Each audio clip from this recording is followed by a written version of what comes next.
اللہ تبارک و تعالیٰ فرما رہا ہے کہ ان تنصر اللہ ینصرکم، اگر تم اللہ کے دین کی مدد کرو گے تو اللہ تمہاری مدد کرے گا، اللہ تمہاری مدد کرے گا۔ آج مسلمان دین کی مدد سے غافل نظر آ رہے ہیں، لیکن حضرت خواجہ اجمیری کو دیتے ہو دیکھو کیسی دین کی خدمت فرمائی، کیسی دین کی خدمت فرمائی کہ سینکڑوں ہزاروں میل کا سفر کاہے کے لیے کیا؟ دین کے لیے تو کیا، اللہ اور رسول کی فرمان کو پورا کرنے کے لیے تو کیا، غوث اعظم کے فرمان پر عمل کرنے کے لیے تو کیا کہ آپ سے جب آپ نے عرض کیا تھا کہ مجھے عراق دے دیا جائے تو حضرت غوث اعظم نے فرمایا کہ عراق تو ہم نے دے دیا ہے، صاحب دنیا ولایت کے تاجدار ہیں، آپ نے فرمایا کہ ہم نے عراق تو دے دیا ہے عمر سہروردی کو، شہاب الدین عمر سہروردی کو، اور تمہیں ہندوستان دیا جاتا ہے، تم ہندوستان چلے جاؤ۔ اشارہ پاتے ہی آپ ہندوستان کا عزم کر لیتے ہیں، ارادہ کر لیتے ہیں، اور ذرا سوچئے کہ ایسا بھیانک ماحول، ایسے وقت میں جبکہ سفر کی کوئی سہولت نہیں تھی، لوگ پیدل چلا کرتے تھے یا اونٹوں پر سواری کیا کرتے تھے، صاحب سینکڑوں ہزاروں میل کی مسافت آپ نے طے کی، میدانوں سے، صحراؤں سے، پہاڑوں سے، ندی نالوں سے گزرتے ہوئے ہندوستان پہنچے، اور کیسی دین کی خدمت کی یہ کہیں اپنی کرامتیں ظاہر فرمائیں، کہیں اپنے صاحب کرامتوں کا اظہار فرمایا، کہیں عبادت کے ذریعے دین کی خدمت فرمائی۔ غرض یہ کہ دیکھتے ہی دیکھتے اجمیر مقدس کا ماحول بدل گیا، اور یہ کہنے میں صاحب کوئی غلط نہ ہوگا کہ حضور سیدنا غوث اعظم رضی اللہ تعالیٰ عنہ کی ہی سب سے بڑی کرامت ہے، سب سے بڑی کرامت یہ ہے صاحب کہ انہوں نے ہندوستان میں اسلام پھیلایا، ہندوستان میں اسلام پھیلایا، اور کیسے پھیلایا؟ اپنی ثابت قدمی صاحب اور اپنے عمل سے، اپنے اس نے عمل سے۔ پیران پیر دستگیر سیدنا غوث اعظم رضی اللہ تعالیٰ عنہ کی زندگی ہمیں بتا رہی ہے کہ سرکار خواجہ اجمیری رحمت اللہ تعالیٰ علیہ غوث اعظم کی طرح صاحب اللہ کے پیارے رسول صلی اللہ تعالیٰ علیہ وسلم کے عاشق ہیں، چاہنے والے عاشق رسول ہیں، اور جناب آپ کی ہر سنت پر عمل فرما رہی ہیں، کوئی سنت نہیں چھوٹ رہی ہے، نماز ایک وقت کی نہیں چھوٹ رہی ہے، عبادت بھی کر رہے ہیں، ریاضتیں بھی کر رہے ہیں، مجاہدے بھی کر رہے ہیں، اور اللہ اور رسول کی یاد میں لگے بھی ہیں، اور کرامتوں پر کرامتوں کا اظہار بھی ہو رہا ہے۔ میاں کرامت جو ہے یہ ویسے صاحب ولایت کی کوئی نشانی نہیں ہے، بلکہ ولایت کی سب سے بڑی نشانی جو ہے استقامت ہے، لیکن وقت ضرورت کرامت کا اظہار ہوتا ہے، اس لیے کہ کرامت کو دیکھ کر بھی لوگ مسلمان ہو جاتے ہیں، اور مسلمان ہوئے۔ غوث اعظم حضرت خواجہ اجمیری رضی اللہ تعالیٰ عنہ کی کیسی بڑی کرامت تھی کہ جب آپ تشریف لائے اور اجمیر مقدس کی سرزمین پر آپ نے بیٹھنا چاہا کسی ببول کے درخت کے نیچے، صاحب آپ فروکش ہونا چاہا، تو وہاں فیل والوں نے کہا کہ یہاں آپ نہیں بیٹھ سکتے، اس لیے کہ یہاں تو راجا کے جناب اونٹ بیٹھتے ہیں۔ آپ نے کہا ٹھیک ہے اونٹ ہی بیٹھیں، یہ کہا اور دوسری جگہ بیٹھ گئے، کہیں جا کر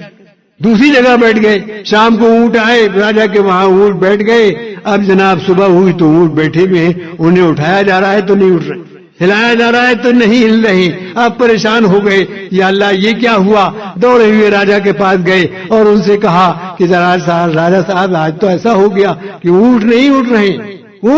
رہے۔ آپ نے فرمایا، اس نے کہا کہ یہ ہو نہ ہو اسی فقیر کی کرامت ہے، اسی کے اسی کا جناب یہ کرامت ہے، تم ان کے پاس جاؤ اور انہی سے معافی چاہو۔ وہ دوڑے ہوئے آئے اور آپ سے معافی کے طلبگار ہوئے۔ غوث اعظم حضرت خواجہ اجمیری رحمۃ اللہ تعالیٰ نے جب انہوں نے زیادہ خوشامد درآمد کی تو فرمایا کہ اٹھ جائیں گے، لیجیے ذرا آپ اٹھ گئے۔ تو اس کرامت کے ذریعے سے بھی بزرگوں کی دین پھیلا ہے، لیکن کرامت جو ہے وہ ولایت کی نشانی نہیں۔ ولایت کی نشانی کیا ہے؟ دین پر استقامت، دین پر ثابت قدمی ہے کہ آدمی مشکل سے مشکل وقت میں کیسا بھی ماحول ہو، کیسا بھی سخت ماحول ہو۔ بھلا سوچئے کہ خواجہ اجمیری کے لیے کیسا سخت ماحول تھا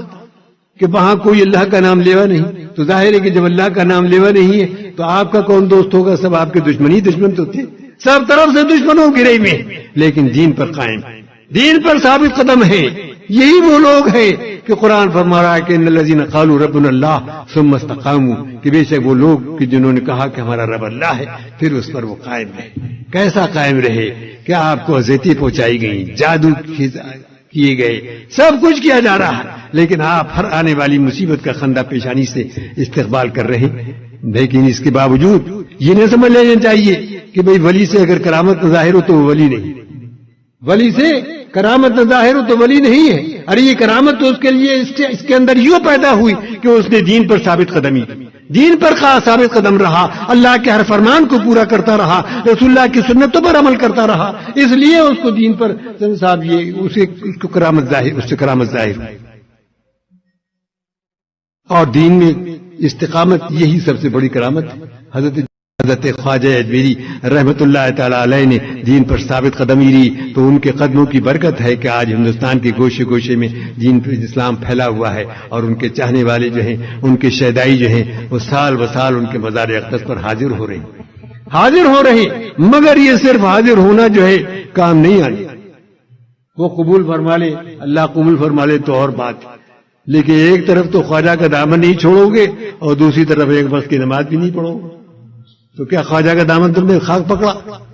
ارے خواجہ کا دامن پکڑنا ہے تو نماز کے پابند بن جاؤ. خواجہ کا دامن پکڑنا ہے تو مخلوق خدا کے ساتھ محبت کرو, خوف الہی اپنے دل میں پیدا کرو. خواجہ اجمیری رحمت اللہ تعالی علیہ کا ایک قول مجھے یاد آیا. آپ نے فرمایا کہ قبر میں سونے والوں کا حال اگر تمہیں معلوم ہو جائے تو تم کھڑے کھڑے ایسے پگھل جاؤ جیسے نمک پانی میں گل جاتا ہے, ایسے گل جاؤ. حضرت خواجہ اجمیری رحمت اللہ تعالی علیہ کیسے جناب ثابت قدم ہیں, کیسے ثابت قدم ہیں, اور کیسی اللہ تبارک و تعالیٰ کی رحمتیں ان پر نازل ہوئی ہیں اور ہو رہی ہیں کہ جس شب میں آپ کا وصال ہوا ہے, اپنے حجرے شریف کے اندر آپ بند ہیں. وہ کس وقت وصال ہوا رات میں پتہ ہی نہ چلا. صبح کو جب دیر ہو گئی اور آپ کے نہ اٹھے تو دروازہ توڑا گیا ہے, اور دروازہ کھول کر دیکھا گیا ہے تو آپ اللہ کو واصل ہو چکے تھے, اللہ سے کے بارگاہ میں حاضر ہو چکے تھے, اور آپ کی پیشانی مبارک پر لکھا ہوا تھا کہ مات حبیب اللہ فی حب اللہ, مات حبیب اللہ فی حب اللہ, کہ اللہ کا حبیب جو تھا اللہ کی محبت پر ختم ہو گیا, وفات پا گیا. دیکھو یہ ہیں خواجہ اجمیری رحمۃ اللہ تعالی علیہ. کاش ان بزرگوں کے واقعات سے ہم سبق حاصل کریں اور دین میں استقامت و ثابت قدمی کرنا سیکھ جائیں تو اللہ تبارک و تعالیٰ کے فضل و کرم سے ہمارے حالات بہت جلد بدل سکتے ہیں. لیکن جب تک اللہ اور رسول کے احکامات پر عمل نہیں ہوگا اور حضرت خواجہ اور غوث اعظم اور دوسرے بزرگوں کی زندگیوں کو تم نہیں اپناؤ گے, اس وقت تک یقین جانو کہ حالت بدلنے والے نہیں ہے. کسی شاعر نے کیا اللہ تبارک و تعالیٰ نے فرمایا کہ ان اللہ لا یغیر ما بقوم حتی یغیروا ما بانفسہم, اللہ تعالیٰ خود کسی قوم کی حالت نہیں بدلتا جب تک کہ وہ قوم خود اپنی حالت نہ بدلے, جب تک وہ قوم خود اپنی حالت نہ بدلے. اسی کو ڈاکٹر اقبال نے اپنے ایک شعر میں یوں کہا کہ خدا نے آج تک اس قوم کی حالت نہیں بدلی, نہ ہو جس کو خیال خود اپنی حالت کے بدلنے کا. خدا را اپنے قوم اپنے اندر احساس پیدا کرو. ہر مسلمان کا فریضہ ہے کہ وہ اپنے اندر دین میں استقامت پیدا فرمائے, اپنے گھر کا ماحول اپنے آپ کو ٹھیک کرے, اپنے گھر کے ماحول کو ٹھیک کرے, اسلامی ماحول بنائے, گناہ اور معصیت کے کاموں سے دور رہے. ٹی وی کا لعنت جو گھروں میں گھسی ہوئی ہے اس کو دور نکال کر پھینکے صاحب, اور شراب نوشی اور حرام کاری جو آج عام ہوتی جا رہی ہے اس سے سچے دل سے مسلمان توبہ کریں, اللہ تبارک و تعالیٰ کی اطاعت و فرما برداری میں لگ جائیں, سمجھ لیں اور دین پر استقامت کا مظاہرہ کریں تو اللہ تبارک و تعالیٰ ہماری حالتوں کو بدل سکتا ہے. خدا نے آج تک اس قوم کی حالت نہیں بدل دی, نہ ہو جس کو خیال خود اپنی حالت کے بدلنے کا. وآخر دعوانا الحمدللہ.